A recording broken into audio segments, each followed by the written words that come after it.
Hello students, welcome to our next lecture. In this lecture, we are going to discuss about how the regulation of gluconeogenesis takes place, which hormones are responsible for that, and how these hormones act on the process of gluconeogenesis and how it regulates the process of gluconeogenesis. So let's start with the topic. So our topic of discussion is regulation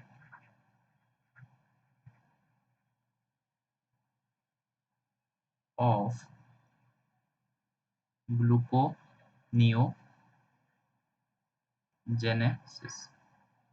We all know the gluconeogenesis is the process in which the formation of glucose from the non-carbohydrate sources or non-carbohydrate precursors is takes place.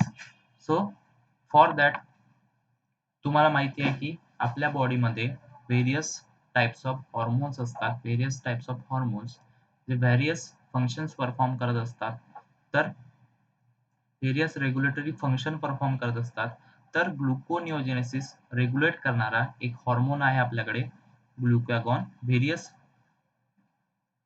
Hormones आपल्याकडे बॉडीमध्ये असतात so we have a hormone that is glucagon so first how the regulation of gluconeogenesis takes place by the hormone glucagon. So, influence of glucagon. Glucagon hormone is synthesized form is secreted by this hormone is secreted by alpha cells of pancreatic islets. So, alpha cells of pancreas secreted the hormone that is glucagon, and this glucagon plays in major role in the regulation of gluconeogenesis. So how it regulates? So this hormones glucagon having the various type of inhibitory function or activatory function. So आता आपण बघूया की सेलमध्ये hormone कशा पद्धतीने हा काम करू शकतो. सो काय एक रेग्युलेटरी हॉर्मोन समजा आपल्याकडे आहे. सो एखादा रेग्युलेटरी हॉर्मोन एखादा कन्सिडर केला तर रेग्युलेटरी हॉर्मोन काहीतरी सबस्टन्सला, काहीतरी कंपाऊंडला किंवा काहीतरी एखाद्या केमिकलला किंवा एन्झाईमला इनिबिट करू शकतो. So regulatory hormone can inhibit और इट कॅन ॲक्टिव्हेट. इनिबिट किंवा ॲक्टिव्हेट करू शकतो. म्हणजे एखाद्या सबस्टन्सची ॲक्टिव्हिटी तो इनिबिट करू शकतो, स्टॉप करू शकतो किंवा एखाद्या सबस्टन्सची ॲक्टिव्हिटी तो इन्क्रीज करू शकतो, तो वाढवू शकतो. त्याच पद्धतीने ग्लुकागॉन हा glucagon it inhibits the enzyme pyruvate kinase. आता तुम्हाला माहिती आहे पायरुव्हेट कायनेज काय करतो? पायरुव्हेट फॉस्फोइनॉल पायरुव्हेटचं कन्व्हर्शन पायरुव्हेटमध्ये करण्यास मदत करतो. तर पायरुव्हेट कायनेज हा इनिबिट झाल्यावरती पायरुव्हेट कायनेजचं इनिबिशन झाल्यावरती काय होईल? इथे काय होईल? ग्लायकोलिसिस आपली स्टॉप होईल आणि ग्लायकोलिसिस स्टॉप जेव्हा जर झाली तर ग्लुकोनिओजेनेसिसची प्रोसेस ही आपली सुरू राहणार आहे. सो पायरुव्हेट कायनेज चं इनिबिट झाल्यानंतर काय होईल आपलं? Reduction in glycolysis. ग्लायकोलिसिस काय होईल आपली इथे? रिड्यूस होईल आणि ग्लायकोलिसिस रिड्यूस झाली म्हणजेच काय झालं? देअरफॉर ग्लुकोजचं ब्रेकडाउन स्टॉप झालं. देअरफॉर ग्लुकोज ब्रेकडाउन स्टॉप्स आणि ग्लुकोज ब्रेकडाउन स्टॉप झालं म्हणजेच काय झालं? ग्लुकोजचं सिंथेसिस याने इथे स्टार्ट केलं. ग्लुकोजचं ब्रेकडाउन स्टॉप झालं आणि ग्लुकोजचं सिंथेसिस इथे स्टार्ट झालं. म्हणजेच इथे काय झालं आपलं पायरुव्हेटचं कन्व्हर्शन ग्लुकोजमध्ये होणं स्टार्ट झालं. Glucose synthesis start. इथे ग्लुकोजचं सिंथेसिस स्टार्ट झालं. बघूया आपण कशा पद्धतीने होतं. तुम्हाला रिएक्शन माहिती असेल. स्क्रीनवरती दिसेल तुम्हाला आता रिएक्शन की आपण काय म्हटलं होतं की ग्लुकागॉन काय करेल आपला पायरुव्हेट कायनेजला ब्लॉक करेल. पायरुव्हेट कायनेजला ब्लॉक केल्यानंतर काय होईल की फॉस्फोइनॉल पायरुव्हेट पासून पायरुव्हेट बनणार नाही आणि जो बनलेला पायरुव्हेट आहे तो जो ऍक्च्युअली आता आपल्या सेलमध्ये पायरुवेट प्रेझेंट आहे, तर त्याचं ग्लुकोनिओजेनेसिस होईल आणि तो ग्लुकोजमध्ये कन्व्हर्ट होणार आहे. म्हणजे ही स्टेप आपली इथे होणार नाही आणि ग्लुकोनिओजेनेसिसची प्रोसेस जी आहे ती चालू राहणार, कंटिन्युअसली चालू राहणार. This is a inhibitory mechanism of glucagon hormone which inhibits the enzyme pyruvate kinase. तर पायरुवेट कायनेजचं इनिबिशन झाल्यानंतर आणखी एका एन्झाइमचं तो इनिबिशन करतो दॅट इज फॉस्फोफ्रुक्टोकायनेज. इथे तुम्हाला दिसतंय वरच्या स्टेपमध्ये फॉस्फोफ्रुक्टोकायनेज which convert fructose 6-phosphate to fructose 1,6-bisphosphate. fructose 6-phosphate चं कन्व्हर्शन fructose 1,6-bisphosphate मध्ये करेल. तर ग्लुकागॉन सुद्धा इथे काय करेल? Glucagon it inhibits phosphofructokinase. फॉस्फोफ्रुक्टोकायनेजला इनिबिशन केल्यानंतर काय होईल? इथे ग्लुकोज 1,6-बिसफॉस्फेट का होईल हा आपला glucose 1,6-bisphosphate, it convert into fructose 6-phosphate and it ultimately increase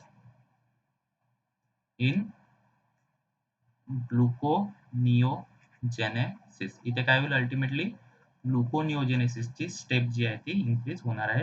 तर अशा पद्धतीने ग्लुकॅगॉन हा काय करतो इन्फ्लुएन्स करतो ग्लुकोनिओजेनेसिसला. अशा पद्धतीने ग्लुकॅगॉन काय करतो रेग्युलेट करतो. त्यानंतर एक आणखी ग्लुकोनिओजेनेसिस कशा पद्धतीने रेग्युलेट होतं ते आपण मेकॅनिझम बघणार आहोत.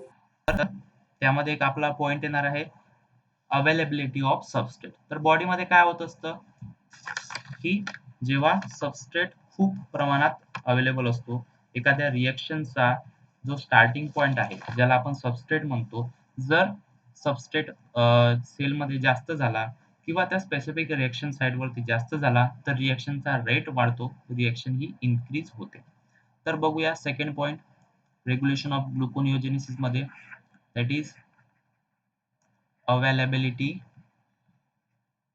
Of substrate.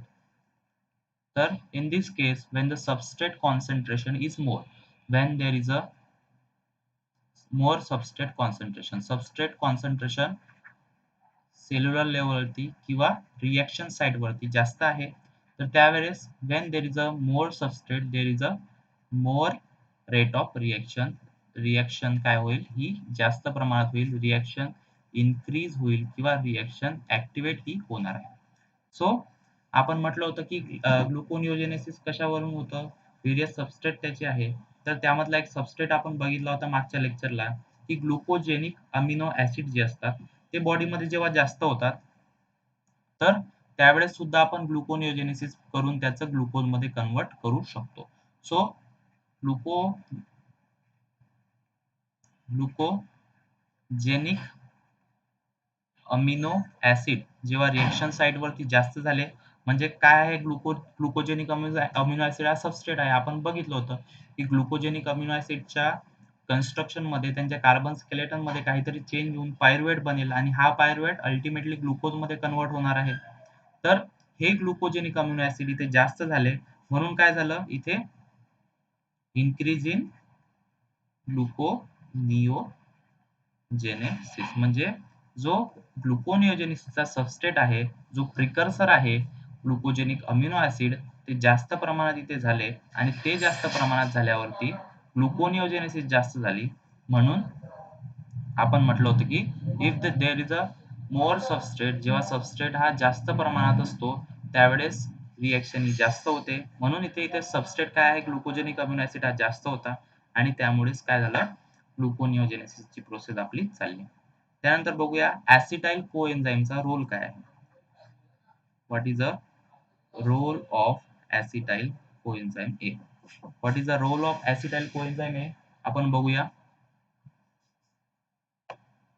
If in the case of excess starvation, जेव्हा बॉडी एक्सेस स्टार्वेशन कंडिशन मध्ये असेल, जेव्हा एखाद्याला खूप भूक जास्त लागलेली असेल, तेव्हा काय होईल आपल्याला माहिती आहे की आपल्या बॉडीमध्ये फॅट स्टोअर असतात.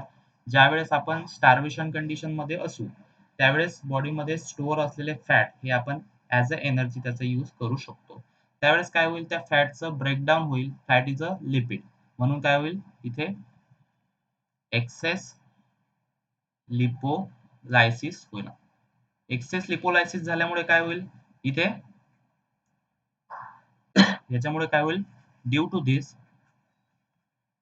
Due to this acetyl CoA increase in liver. ज्यावेळेस खूप जास्त प्रमाणात लिपोलायसिस होतं, लिपिडचं ब्रेकडाउन होतं, त्यावेळेस काय होतो ॲसिटाइल कोएन्झाइम आपला फॉर्म होतो आणि तुम्हाला माहिती आहे ॲसिटाइल कोएन्झाइम इज ॲसिटाइल कोएन्झाइम काय आहे आपला आपल्या लिंकेज रिएक्शन मधला एक प्रोडक्ट आहे acetyl coenzyme. So due to this increase in acetyl CoA takes place and hence acetyl coenzyme increase झाल्यानंतर acetyl coenzyme काय करेल एक एन्झाइम आपल्या ग्लुकोनिओजेनेसिस मध्ये आहे that is pyruvate carboxylase. Pyruvate carboxylase नावाच्या एन्झाइमला acetyl CoA स्टिम्युलेट करेल आणि हेन्स acetyl कोएन्झाइमने पायरुवेट कार्बोक्सिलेज नावाच्या एन्झाइमला स्टिम्युलेट केलं. आता तुम्हाला माहिती आहे की पायरुवेट कार्बोक्सिलेज काय करेल pyruvate pyruvate carboxylase converts pyruvate into oxaloacetate. तो काय करेल पायरुवेटचं कन्व्हर्शन ऑक्झॅलो ॲसिटेट मध्ये कन्व्हर्शन करेल आणि from this gluconeogenesis is takes place. इथून काय होईल आपली ग्लुकोनिओजेनेसिसची प्रोसेस आपली स्टार्ट होणार आहे. तर कशा पद्धतीने करेल जेव्हा एक्सेस स्टार्वेशन मध्ये आपली बॉडी असेल त्यावेळेस काय होईल खूप जास्त प्रमाणात फॅटचं ब्रेकडाउन होईल, एक्सेस लिपोलायसिस इथे होणार आहे. त्याच्यामुळे काय होईल ॲसिटाइल कोएन्झाइम लिव्हरमध्ये इन्क्रीज होईल आणि increase acetyl coenzyme it stimulates the enzyme pyruvate carboxylase, and due to this pyruvate carboxylase increases the rate of reaction, that is conversion of pyruvate from oxaloacetate, and this leads to the stimulation to gluconeogenesis. So आपण काय म्हटलं होतं तीन आपल्याकडे regulation करणारे factor आहेत. First is our hormone glucagon, second is availability of substrate, there is a increase in if there is a increase in glucogenic amino acid, then the process of gluconeogenesis takes place in the more rate, and if there is a acetyl coenzyme formation in excess starvation condition, at that time the glucose formation is takes place. म्हणजे तुम्हाला कळलं असेल की जेव्हा access starvation माणसाला भूक लागते, जेव्हा ब्लड मध्ये ग्लुकोज कमी होत जातं, जेव्हा स्टार्वेशन कंडिशन होते त्यावेळेस काय होईल की जे नॉन कार्बोहायड्रेट प्रिकर्सर आहेत जे बॉडीमध्ये लिपिड स्टोअर आहेत जे अदर पायरुवेट स्टोअर आहेत बॉडीमध्ये त्याच्यापासून ग्लुकोज आपला बनवला जाईल. हे तुम्हाला इथे समजलं असेल की स्टार्वेशन कंडिशन मध्ये बॉडी कशी ऍक्ट करते. तर आजच्या लेक्चरमध्ये आपण इथेच थांबूया. भेटूया आपण पुढच्या लेक्चरमध्ये. पुढच्या लेक्चरमध्ये आपण बघूया